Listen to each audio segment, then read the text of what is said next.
नागों की पूजा की जाती है, गोवर्धन में पशुओं की पूजा की जाती है, वैसे ही वट पूजा में वृक्षों की पूजा करना ये हमारे संस्कार में शामिल है। परंतु आज आधुनिक युग में सब उल्टा हो रहा है। सांपों को उनके जहर के कारण, जैसे सांपों का जहर कहते हैं ना, अंतर्राष्ट्रीय बाजार में बहुत ऊंचे दामों पे बिकता है, इसीलिए उनको मारकर उनके जहर को निकालकर बाजारों में बेच दिया जाता है। पशुओं को आवारा सड़क पर छोड़ दिया जाता है और पेड़ों का हनन खूब होता है। जैसे आजकल देखिए, जितने भी पशु जब तक दूध देता है तब तक तो वो घरों में होते हैं सुरक्षित, जब उसने दूध देना बंद कर दिया तो उसको सड़कों पर फेंक देते हैं।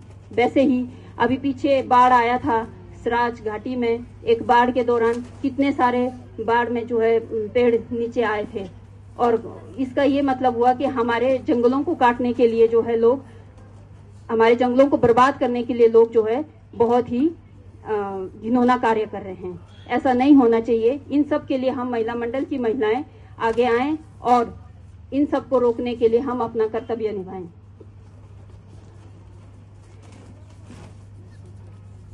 इन सब का खामियाजा हम इंसान को भुगतना पड़ेगा। कभी बाढ़ के रूप में, कभी सूखे के रूप में इंसान प्रकृति को तबाह करके अपने विनाश को न्योता दे रहा है। आज ग्लोबल वार्मिंग हम इंसानों की देन है।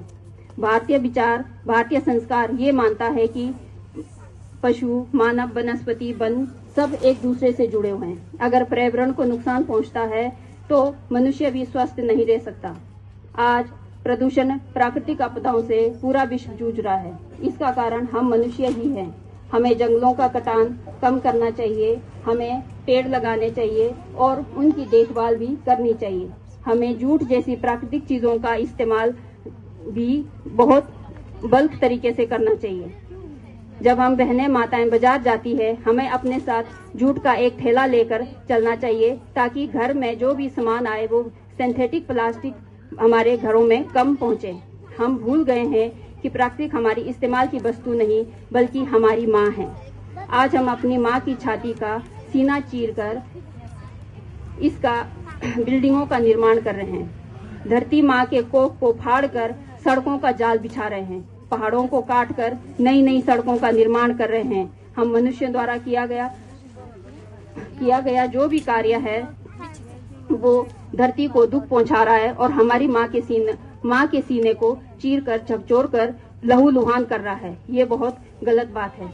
आज चंडीगढ़ 4 घंटे पहुंचने के चक्कर में हम अपने पहाड़ों की खूबसूरती को मिटा रहे हैं। ज्यादा दूर क्यों जाना, आज से 20 साल पीछे चलते हैं। यहाँ बाशिंग में क्या था और आज देखो चारों तरफ बड़ी बड़ी ऊंची ऊंची इमारतें खड़ी हो गई है, क्योंकि इनसे लोगों को किराए के रूप में पैसा आता है, जिस कारण हम बार बार बाढ़ के चपेट में इस तबाही को देखते हैं। हर बार देखते हैं हम तबाही। अब इस तबाही को देखते हुए 2 या 3 वर्ष हो रहे हैं जो हम देख रहे हैं, जो बहुत गलत बात है। इसको हम बोलते हैं ग्लोबल वार्मिंग। इसका निर्माण तो हमने खुद किया है ना कि प्राकृतिक ने किया है। प्राकृतिक ने कभी ये नहीं बोला है कि तुम लोग मुझे छेड़ोगे नहीं तो मैं तुम लोगों को बर्बाद करूंगी। प्राकृतिक बोलती है अगर तुम मुझे छेड़ोगे तो मैं भी तुम्हें बर्बाद करूंगी। इसीलिए प्रकृति को जितना हो सके संभालने की कोशिश करना चाहिए। अगर कोई माफिया प्रकृति को बर्बाद करने की कोशिश कर रहा है तो हम महिलाओं का फर्ज बनता है कि हम उठें, जागें, बोलें। अगर कोई बोल रहा है तो उसका सहयोग करें। अगर सहयोग भी नहीं कर सकते तो कम से कम देखें तो सही कि वो कर क्या रहा है, पर किसी की टांग ना खींचें, एक दूसरे का सहयोग करें। समाज में महिलाओं से ही समाज है। अब घर परिवार में देख लो, जब तक महिला, पुरुष लाता है आटा चावल लाके घर पे रख देता है, अब उसको तो हम नहीं खा सकते हैं ना। महिला उसको रोटी बनाती है, उसको सब्जी को पकाती है, खाने योग्य बनाती है, तब जाकर के हम परिवार को वो भोजन ग्रहण करवाते हैं। महिला ही सब कुछ कर सकती है। चिपको आंदोलन का नाम आप लोगों ने सुना होगा, पढ़ा भी होगा। उसमें कोई पुरुष नहीं था, महिलाएं ही थी जिन्होंने पेड़ों को कटने से रोका था। तो क्या हमारी हिमाचल की महिलाएं कमजोर हैं? नहीं है ना। हमें आगे आना चाहिए, हमें बोलना चाहिए। अगर कोई महिला मंडल बोल रही है तो दूसरी महिला मंडल को उसका सहयोग करना चाहिए। अगर कोई महिला मंडल बोलने से हिचकिचा रही है और जो बोल रही है उनको उसका सहयोग करना चाहिए, वरना हमारे हिमाचल को तबाह होते हुए टाइम नहीं लगेगा, क्योंकि हमारा हिमाचल बहुत एक छोटा सा राज्य है। इसको तबाह होते हुए टाइम नहीं लगेगा। यहाँ पे पहाड़, ऐसे पहाड़ है। अब देखिए चंडीगढ़ से यहाँ कुल्लू मनाली तक 4 लाइन का निर्माण हुआ। अब उस 4 लाइन की वजह से क्या हो रहा है, इतने सारे मतलब सर्दियों में तक पहाड़ गिर रहे हैं, सर्दियों में तक बाढ़ जैसी स्थिति उत्पन्न हो रही है। तो ये तो गलत बात है ना। इसके लिए हम सबको आगे आना चाहिए। सरकार तक ये बातें पहुंचानी चाहिए कि हमें सड़क नहीं, हमें हमारी वन संपदा सुरक्षित चाहिए। इसमें जितने भी जड़ी बूटी है, हमारे जानवर है, ये हमें सुरक्षित चाहिए। महिलाएं चाहे तो बहुत कुछ कर सकती है, क्यों नहीं कर सकती है? सब कुछ महिला ही कर सकती है। जो आटे को गूंद करके और पका करके परिवार को खिला सकती है, वो और काम भी कर सकती है। सब कुछ कर सकती है महिला।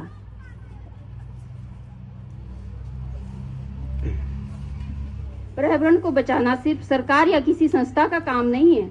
इससे हम सब अपना अपना योगदान दे सकते हैं। हम अपने जीवन में 3R फैक्टर को अपनाएं। 3R फैक्टर, जैसे वो 3R फैक्टर क्या है इसके बारे में बताऊंगी। रिड्यूस, रीयूज एंड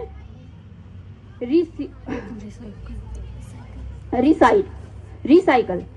इसमें रिड्यूस का मतलब है, जैसे हिंदी में रिड्यूस का हिंदी में मतलब है, जैसे हिंदी का अर्थ कम करना या घटाना किसी चीज को। रिड्यूस का मतलब है किसी चीज को कम करना या घटाना। ठीक है जी। जैसे रीयूज शब्द का पर्यावरण को बचाने के लिए शक्तिशाली शब्द है। अगर हम इसको अपने जीवन में उतारते हैं तब हम काफी हद तक पर्यावरण को नुकसान होने से बचा सकते हैं। जैसे कम संसाधनों का उपयोग करें, डिस्पोजल चीजों का इस्तेमाल कम करें। डिस्पोजल चीजों का इस्तेमाल कम क्यों करें? क्योंकि उससे जो है प्रदूषित होता है। वो प्लास्टिक की बनी हुई होती हैं, जैसे प्लास्टिक का गिलास, प्लास्टिक के कप। अगर अभी इतने पंडाल में इतने लोग बैठे हुए, मान लीजिए यहाँ 100 लोग बैठे हुए, 100 प्लास्टिक के गिलास यहाँ से निकलेंगे, तो 100 तरीके के कूड़ा कचरा हमारे पृथ्वी पर इकट्ठे हो गए। उन चीजों का इस्तेमाल करना हम जो अपनी जिंदगी में कम करें। पीने के लिए प्लास्टिक की बोतलों की जगह अपने घर की बोतलों का इस्तेमाल करें। जो स्टील की बोतलें होती है, मिट्टी की बोतलें होती है, उन चीजों का इस्तेमाल करें पीने के पानी के लिए। जैसे हम आजकल जैसे मिनरल वाटर का इस्तेमाल करते हैं, है ना जी, उन सब का कम प्रयोग करें। दूसरा है हमारा रीयूज। रीयूज का मतलब है पुनः उपयोग की जाने वाली वस्तुएं। फेंकने की बजाय बार बार उपयोग करना चाहिए। जैसे पुराने जमाने में हमारे बुजुर्ग लोग जो है कपड़ों को सिल करके, जैसे जब वो फट जाते थे तो उस पे दूसरा कपड़ा लगा करके भी उसको भी इस्तेमाल करते थे, रीयूज होता था। आज हम क्या करते हैं, कपड़ा फटता तो नहीं है हमारा, हम जा करके ढेर सारा कपड़ा उठा के ले आते हैं। घर में रखने के लिए हमारे अलमारियों में कम जगह होती है, इवन की जगह ही नहीं होती है, ऐसे घर में कपड़े फैले होते हैं। जहां हमने एक सूट पहनना होता है, आज हम एक सूट पहन के निकले हैं बाहर, हमारे 10 सूट तो पड़े हुए वैसे ही अलमारी में, उसका कोई काम नहीं है। इसीलिए हमें अपने बुजुर्गों के, जो हमारे पूर्वजों के जो बातें हैं, उनको पुनर्इस्तेमाल अभी करना चाहिए। आजकल के जमाने में करने की बहुत आवश्यकता है। अगर हम इन चीजों का इस्तेमाल अभी नहीं करेंगे तो भविष्य में हम अपने बच्चों के लिए कुछ भी छोड़ के जाने वाले नहीं है। सब कुछ खत्म हो जाएगा और हमारे बच्चे कहेंगे कि भाई हमारे माँ बाप ने हमारे लिए क्या किया। इसीलिए इस चीज को समझने की बहुत जरूरत है। उसके बाद है रिसाइकल। रिसाइकल का मतलब है पुनर्चक्रण। पुनर्चक्रण का सीधा मतलब है पुराने और बेकार चीजें जैसे प्लास्टिक, कागज और शीशे को फिर से इस्तेमाल लायक बनाना, जिससे जमीन पर कचरे की ढेरी कम होती है। नए उत्पाद बनाने के लिए कम पेड़ काटने पड़ते हैं। अब देखिए, कागज बनाना हो, प्लास्टिक बनाना हो, कोई भी चीज बनाना हो तो उसके लिए हमें क्या करना पड़ता है, पेड़ों को काटना पड़ता है। पेड़ों को काटने से क्या होता है, हमारे पर्यावरण को नुकसान होता है। हमारे पर्यावरण को नुकसान होने से बाढ़ जैसी स्थिति उत्पन्न होती है, हमारे घरों का विनाश होता है। इतना पैसा कमाते हैं हम, उस पैसे का करना क्या जब हम सही तरीके से इस्तेमाल ही ना कर पाए। हमें उन पैसों का इस्तेमाल करने का तरीका ही नहीं पता है, तो उन पैसों का हमने करना क्या। आज यहाँ पे 10 बिल्डिंगें खड़ी कर दी हमने, हैं, वहां से हम पैसा ला रहे हैं, पर उन 10 बिल्डिंगों में जो हमने लोग बिठाए हुए हैं, उनको हमने इन पर्यावरण के बारे में कोई जानकारी नहीं दी, हमारे पास कोई जानकारी नहीं है, तो उन पैसों का हमने करना क्या? कल को जंगल हमारे नष्ट हो जाएंगे, हमारा पर्यावरण खत्म हो जाएगा, हमारे पास बचेगा ही कुछ नहीं। कम खनिज निकालने पड़ते हैं। ये पृथ्वी को बचाने की तरफ एक छोटा सा कारगर कदम हो सकता है। अगर हम इन 3 फैक्टर को अपने जीवन में उतारते हैं तो पर्यावरण में होने वाले नुकसान को काफी हद तक बचा सकते हैं। सार्वजनिक वाहनों का इस्तेमाल वाहनों का इस्तेमाल ज्यादा से ज्यादा करें। आज देखिए हर घर में कम से कम अगर 4 परिवार है तो चारों परिवार के पास 4 गाड़ियां हैं। करना क्या उन गाड़ियों का? वो तो सिर्फ प्रदूषण ही फैला रही है। अब गाड़ियों में तेल लगता है, वो पानी से तो चलता नहीं है। जब तेल लगेगा तो वो तेल धुआं छोड़ेगा, तो धुआं छोड़ेगा तो प्रदूषण होगा ही होगा। तो ज्यादा से ज्यादा सार्वजनिक वाहन मतलब बसों का इस्तेमाल करें। अगर हम कुल्लू जा रहे हैं तो अपने गाड़ियों को छोड़ करके बसों का इस्तेमाल करें। इससे प्रदूषण भी काफी हद तक नियंत्रण में रहेगा। आगे आगे बस आगे थोड़ा सा। अगर देखा जाए तो पृथ्वी का व्यास 12.756 किलोमीटर है। आज ना ये बढ़ेगा ना ही ये घटेगा, मगर हमारी गलतियों के कारण हो सकता है पृथ्वी बहुत जल्दी जलमग्न हो जाए। अगर हमने अपनी आने वाली पीढ़ी को कुछ बचाना है तो आज से ही पर्यावरण को नुकसान पहुंचाने वाली चीजों से दूरी बनाए रखना चाहिए, वरना हमारे आने वाली पीढ़ियां हमें कभी माफ नहीं करेंगी। आइए आज हम मिलकर संकल्प लेते हैं कि प्रकृति के प्रति सजग व जागरूक हो जाएं। जितना हमसे बन पड़ता है प्रकृति को बचाने के लिए हम उतना भरपूर योगदान दें। अंत में मैं एक कविता की 2 लाइनों से अपने वाणी को विराम देना चाहूंगी। अगर आप लोगों को कविता समझ आए तो ताली जरूर बजाइएगा, अगर ना भी समझ आए तो ताली जरूर बजा दीजिएगा। एक छोटी सी एक्सरसाइज हो जाएगी। कुटुंब प्रबोधन की राह पर सबको गले लगाओ, मिलजुल कर सब काम करे न कोई अकेला, आपस में समझ से ही घर बने खुशियों का मेला।